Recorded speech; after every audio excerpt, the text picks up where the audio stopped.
Assalamualaikum warahmatullahi wabarakatuh. Berjumpa lagi dengan saya di channel YouTube saya Ensiklopedia Ahmad Fauzi. Channel yang menjelaskan berbagai hal yang berkaitan dengan penulisan, publikasi ilmiah, analisis data, dan berbagai pengetahuan lain yang mungkin dapat meningkatkan pengetahuan ataupun keterampilan kalian. Di beberapa video terakhir kita telah mempelajari terkait bagaimana caranya melakukan pengutipan atau pensitasian dan bagaimana caranya menuliskan pustaka ketika kita mensitasi artikel jurnal, conference proceeding, undang-undang, skripsi, tesis, dan disertasi. Dan pada video kali ini, mari kita pelajari bagaimana caranya menuliskan pustaka ketika kita mensitasi website dari internet, blog, kemudian majalah, ataupun surat kabar.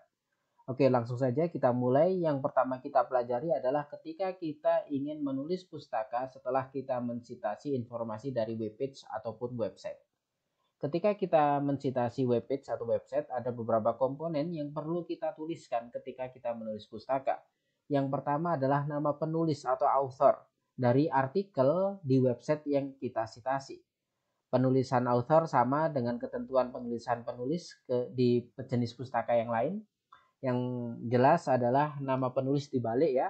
Jadinya kata terakhir diletakkan menjadi kata paling depan. Misalkan nama saya Ahmad Fauzi, maka Fauzinya diletakkan paling depan.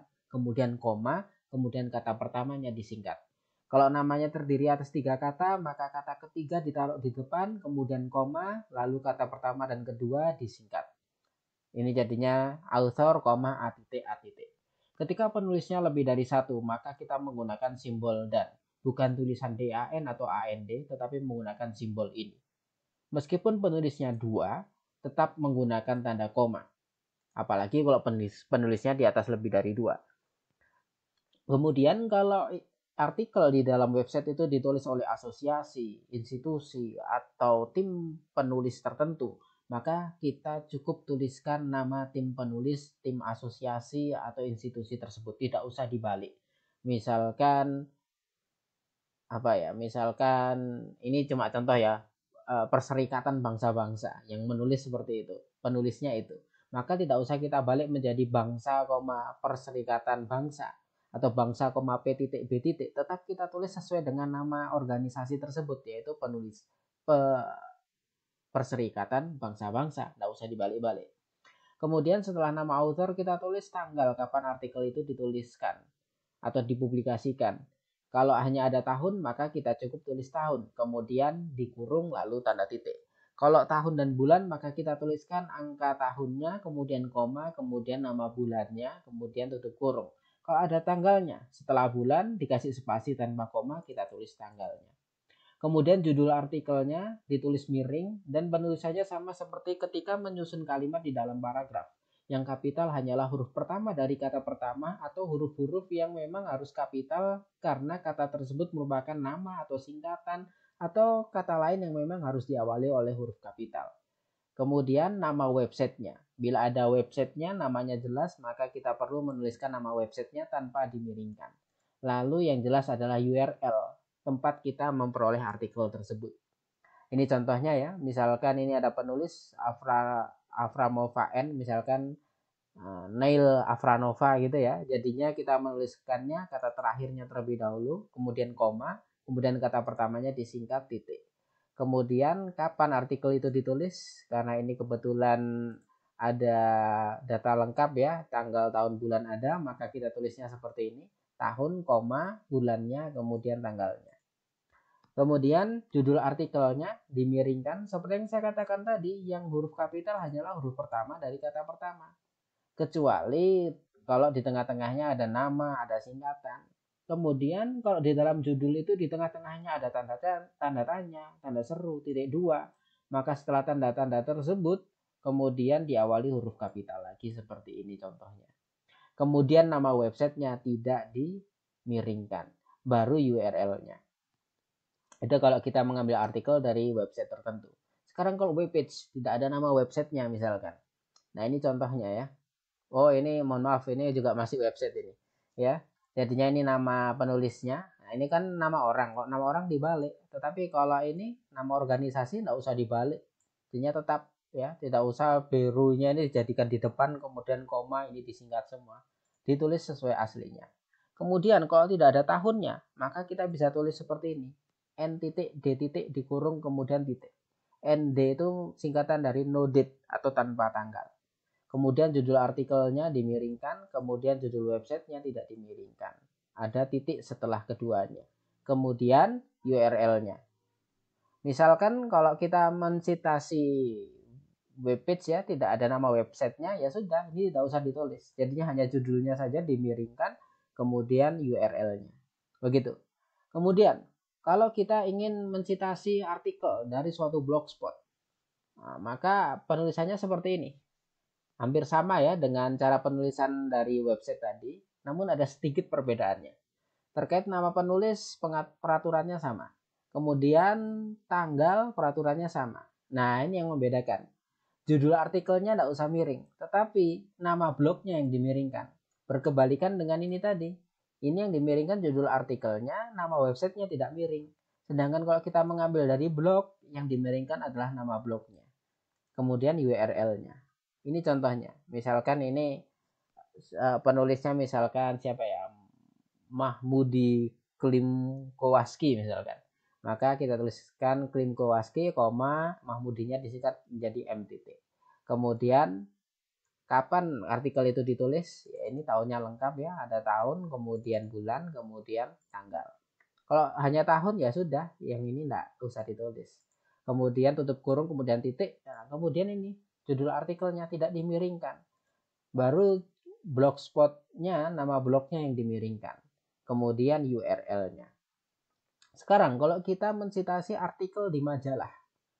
Nah, ini sama ya dengan ketika kita mensitasi artikel di blog.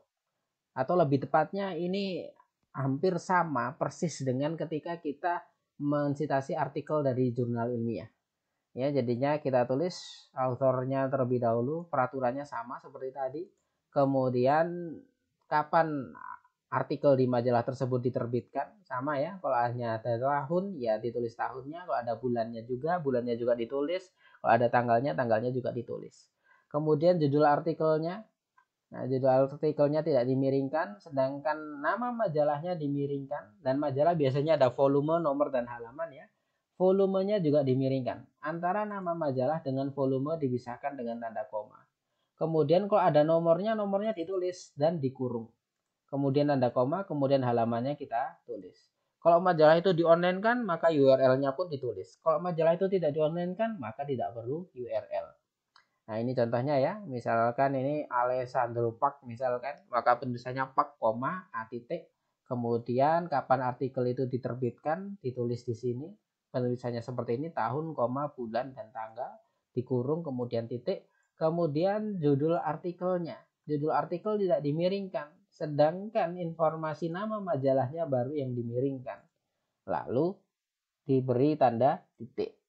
Kemudian misalkan tidak ada volume dan nomor karena dia di online kan gitu misalkan, maka langsung ditulis websitenya.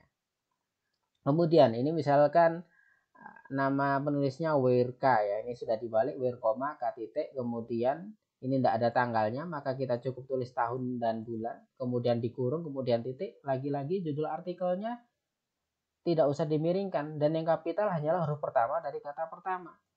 Kecuali kayak tadi ini singkatan, maka kapital semua. Baru kemudian nama majalahnya yang dimiringkan. Lalu kalau ada volumenya ditulis angkanya juga dimiringkan, kemudian nomornya kalau ada ditulis juga, kemudian dikurung, kemudian koma, kemudian halamannya. Ini contoh terakhir, misalkan Jamaluddin Zainuddin, maka penulisannya Zainuddin dahulu, J titik. Kemudian tahun, bulan, tanggalnya ditulis seperti tadi. Lalu judul artikelnya tidak usah dimiringkan. Lalu judul majalahnya baru dimiringkan. Dan ini misalkan tidak ada nomornya, maka cukup volumenya dimiringkan, halamannya. Oke, sekarang referensi yang terakhir. Artikel di surat kabar atau koran. Ini sama ya, hampir sama dengan artikel di majalah. Ini penulis sama seperti tadi. Kapan dia diterbitkan, penulisannya juga sama. Judul artikelnya tidak dimiringkan sama seperti di majalah tadi. Nah, kemudian informasi surat kabarnya. Nah, nama surat kabarnya dimiringkan seperti di majalah tadi. Kemudian koma, kalau ada halamannya ditulis. Tetapi sebelum menulis angka halaman dikasih P atau H bahasa Indonesianya. P itu page, ya. Kalau lebih dari satu jadinya PP. Kemudian URL-nya kalau dia di online kan. Ini contohnya, misalkan Raharjanto Budi, maka ditulisnya Budi, R titik. Kemudian tahun, bulan, dan tanggal dikurung. Kemudian judul artikelnya tidak usah dimiringkan, baru yang dimiringkan adalah judul korannya. Kemudian ini tadi P.7 atau H.7. Kemudian ini contoh ketika artikel dari surat kabar itu sudah online. Artinya ini surat kabar online ya.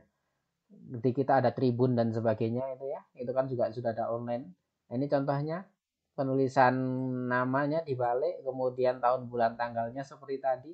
Judul artikelnya tidak usah dimiringkan, dan seperti yang saya sampaikan tadi, kalau di tengah-tengah ada tanda tanya, tanda seru atau titik dua, setelah tanda-tanda tersebut dimulai lagi dengan huruf kapital.